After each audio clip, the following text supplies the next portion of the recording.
Welcome to Pivotal Pursuits with Tanya Lowry, the podcast dedicated to helping you recognize those pivotal moments in life that can lead to incredible growth. If you've ever felt stuck or held back by fear, you're not alone. I'm here to share my own experiences, like the time I turned down an amazing opportunity at Stanford simply because I let fear dictate my choices. Together, we'll explore how to embrace change, upgrade our lives, and take that crucial step towards the happiness we deserve. Remember, your life is just a pivot away from greatness.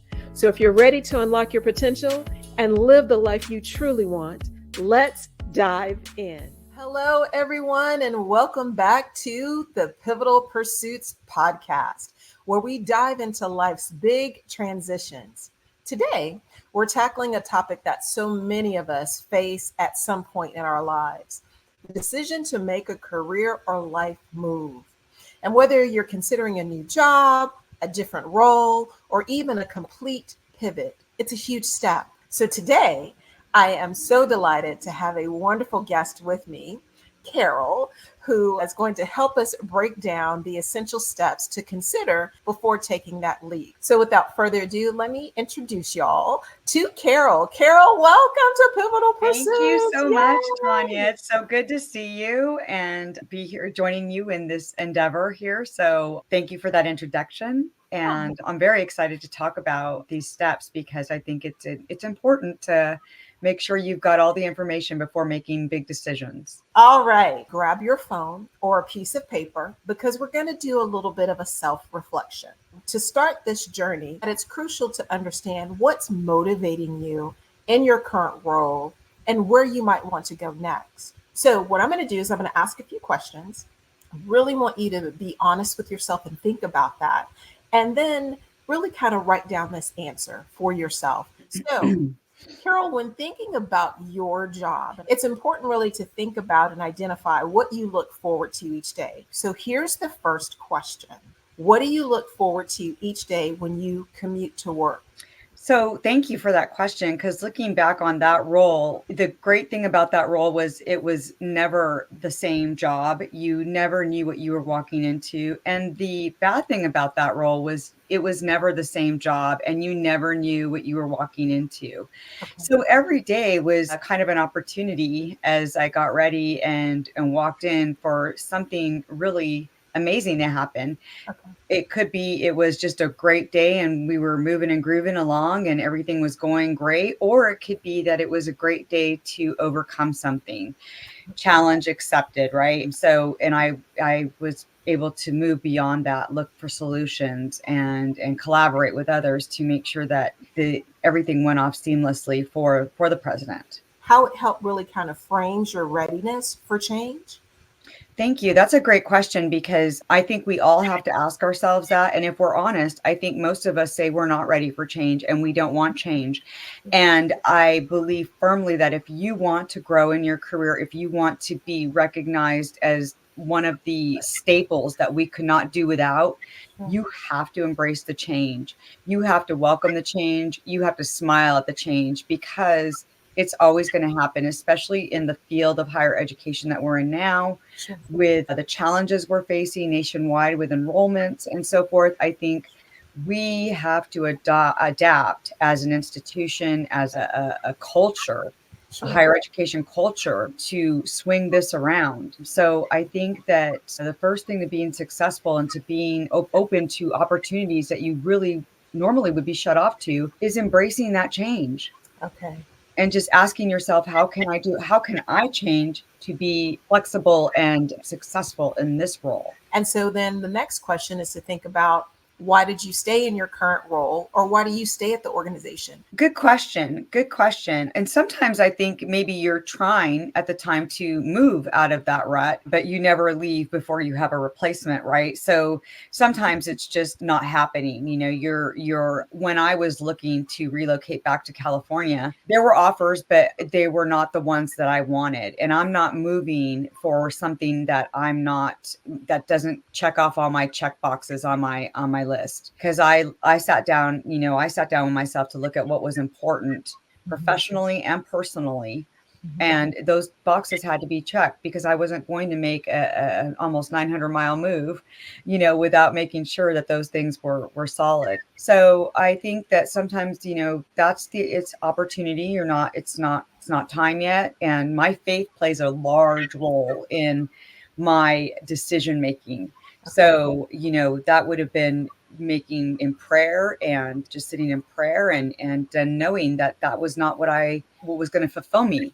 So I sit and I wait. And that is fine too. And I think in that alone is a discipline in itself to sit and wait because it's not time yet. I think we learn to become more patient. I think we learn to become more observant, keen observers, because what am I missing that is supposed to be shown to me right now? There's a reason for this. So I think those enhance some skills that we usually don't have time for.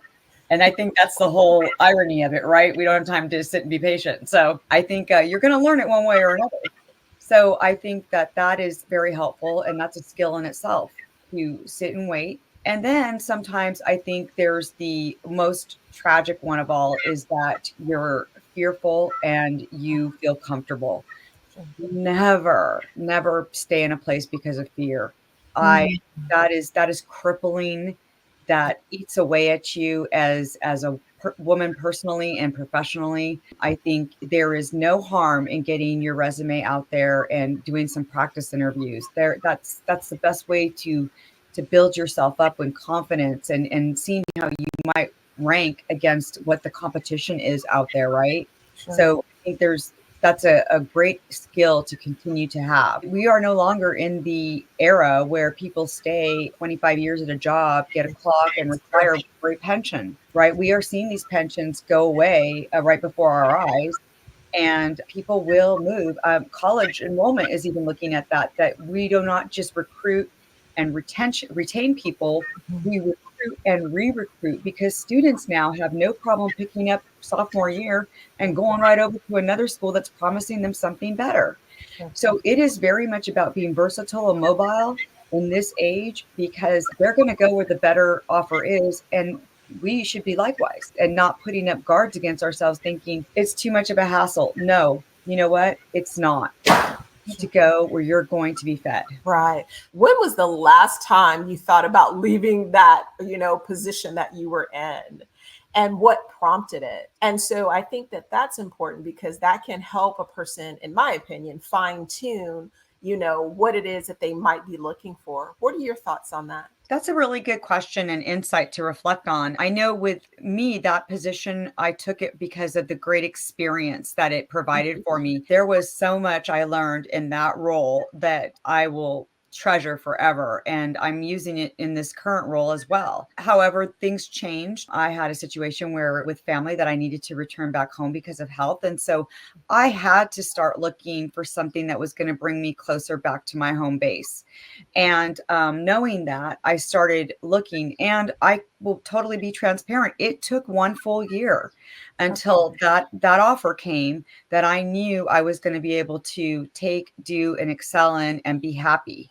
And it has been a great decision to wait for this one, to sit and wait for this particular one, and be back here now where I can help in with my family, and that fulfills me personally. So now I'm being fulfilled personally and professionally, and that has been proven to be a good decision that I made.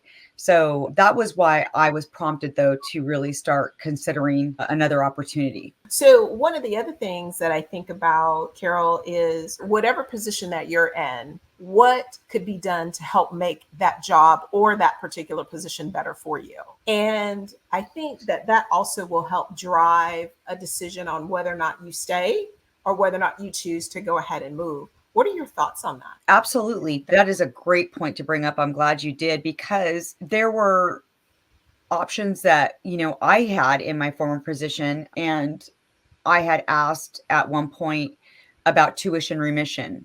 Okay. And maybe increasing it, just different things that I could look at with a professional development. There's a conference that I like to go to in DC. And so things like that really made my job more desirable for me, because it provided so many benefits, not necessarily higher wage, which I was receiving a competitive wage for what I was doing. But it was more so too, those benefits, those tuition remission benefits, those conference benefits, those, types of sitting in on senior leadership meetings to where I got to understand the behind the scenes machinations of everything. And what an experience that is, what a learning experience that is. So those are things like that I think are very, and if I did need to work from home, I just needed to let her know in the morning that I was going to be working from home. It was not ideal, but I believe she had an appreciation that she was more than happy to accommodate it. So those are the things that made it very worthwhile for me. Again, the reason I needed to make the move was not negotiable with any amount of money. So it was something I just had to do. So those things, though, made the position very much worth it for me. They made it very meaningful for me because I felt like I was getting a good return. Well, I appreciate those insights, Carol. So moving forward, I know folks are probably wondering about the practicality of, looking at those things once the decision has been made that you're like, I'm ready to move. I need to move for, a variety of reasons. So I know that there's some things that you went through and considered. So the first thing I want you to kind of talk about is when people are looking at that next position, sometimes it's going to require relocating. So can you talk to us a little bit about what your kind of process was to think about when you needed to relocate? Absolutely. This is where you've got to get organized because it can be fun. It can actually be really fun searching for a job that's an area that maybe you're going to move back home, or maybe you're going to move, out of state to a new state, maybe, so maybe your thing is, I'm going to go where the opportunity is. Okay. And that is fun. That is fun. So what I would say you would want to do is you would want to look at what your state and your city, what's the environment like right there? Pull up some news articles. What's going on over there? What's happening over there? Then you also want to look at the state income tax.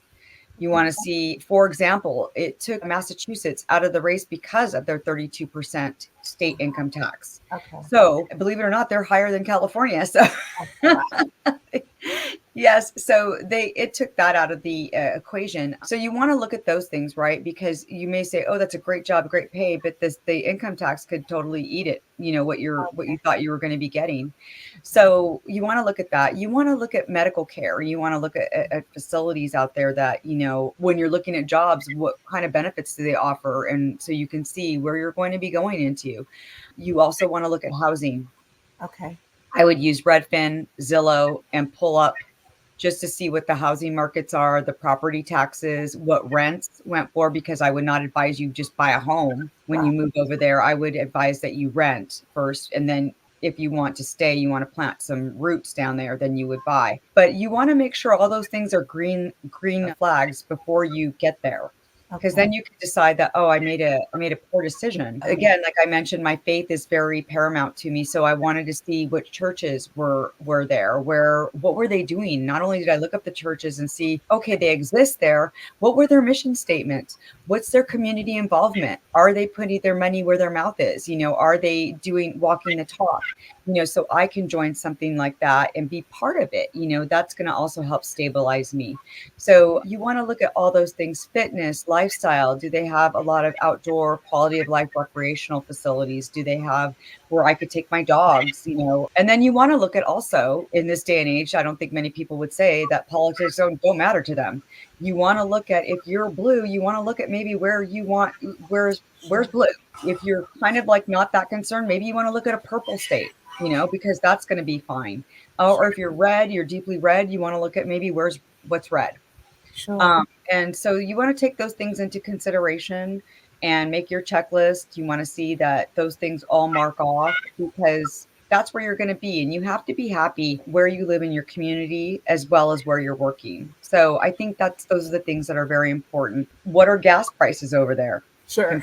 Anywhere I move from here now is going to be cheaper, but but I looked over the other day in Los Angeles, and it was $7.49 a gallon. So wow. Wow, but that's really, really good.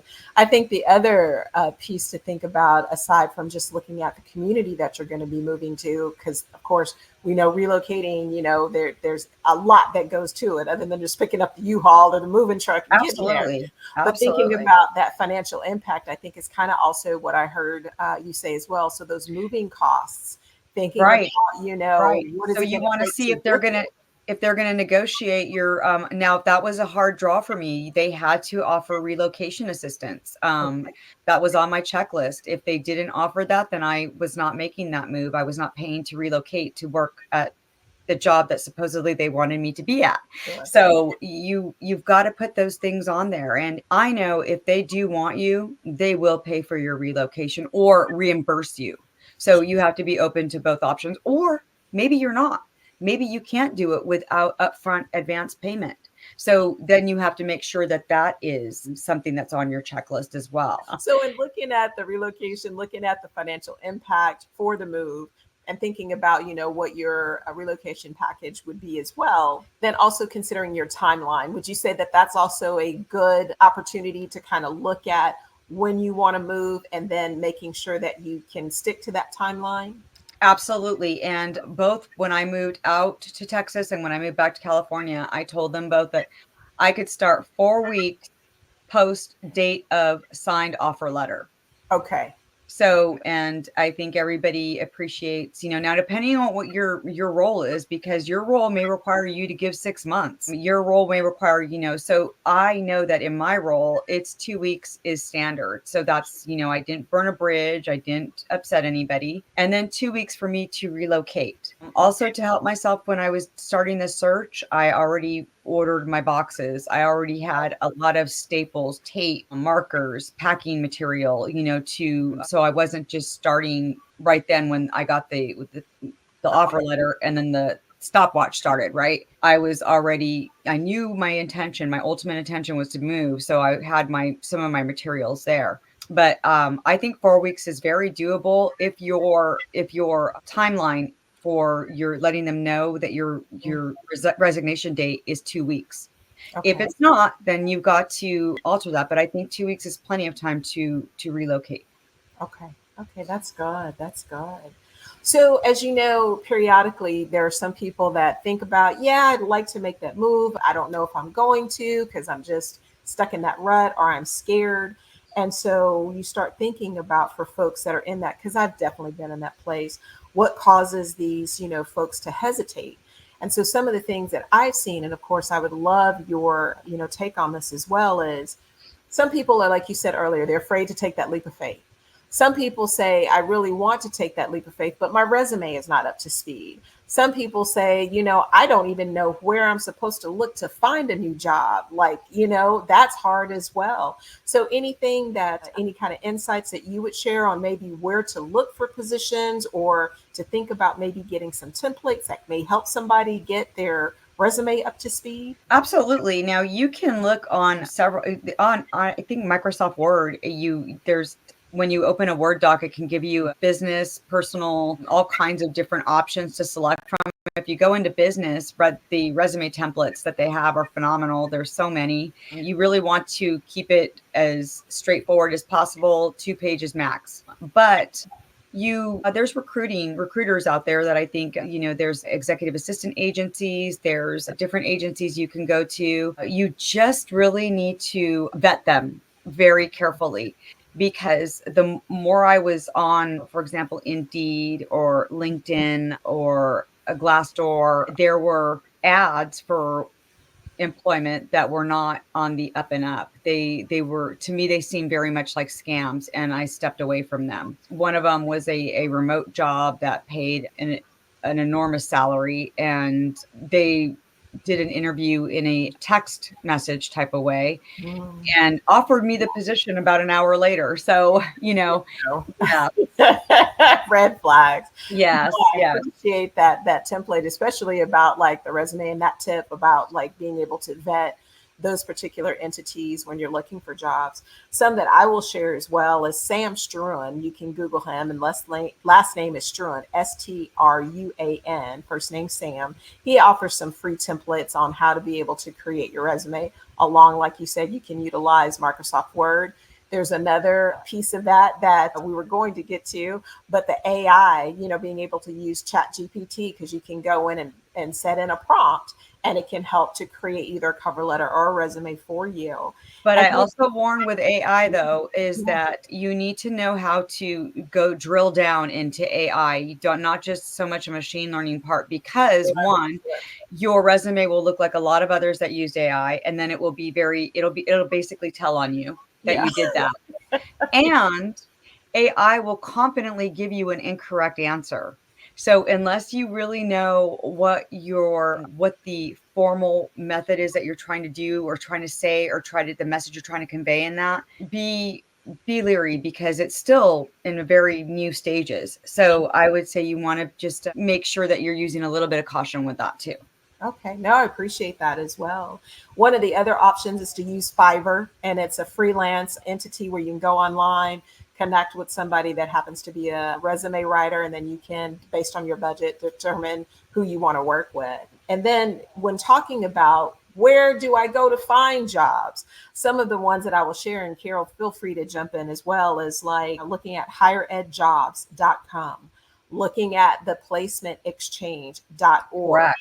Looking at platforms you've mentioned earlier, LinkedIn, usajobs.gov. Some people are still using Indeed, but I see more and more people kind of getting away from Indeed. But that depends on what it is that you're looking for. And then you also mentioned some recruiting firms. And I know a couple that come to mind for me are like Isaacson Miller, Witt Kiefer, and then Storbeck Pimentel. And these are folks that don't just offer positions within higher ed, but really within a variety of industries. So really, you just have to get out there, and they're reputable, which goes back to what you said about being able to be mindful of where are you looking and what are you applying to. Right. And don't forget, if you are a college graduate, use your alma mater, go to the alumni organization at your work so that you can, most of them are using Handshake now, which is a really great tool for job searching. And it's free if you're an alumni of your college, you're going through them to use it. So you really want organizations that have been vetted through another organization, so that you are not getting scammed, because I did see a high number of that on Indeed. I was starting to see that. Yeah. Well, Carol, thank you for sharing such practical advice and insights. And to everyone for listening, remember that taking that big leap, it doesn't have to mean jumping in the dark. So we want you to define your steps, prepare thoroughly, and when you're ready to go for it. So without further ado, we want you to have a wonderful rest of your week. And then we also want you to join us the next time on the Pivotal Pursuits podcast. And until then, keep dreaming big and planning smart. Thank you for joining me on this episode of Pivotal Pursuits with Tanya Lowry. I hope you feel inspired to take that next step and pivot towards your dreams. Remember, change starts with you. If you enjoyed today's conversation, please subscribe, like, and share this podcast with your friends. Let's spread the message that happiness can be yours. It's just a pivot away. Until next time, keep shining, and remember, it's time for your glow up.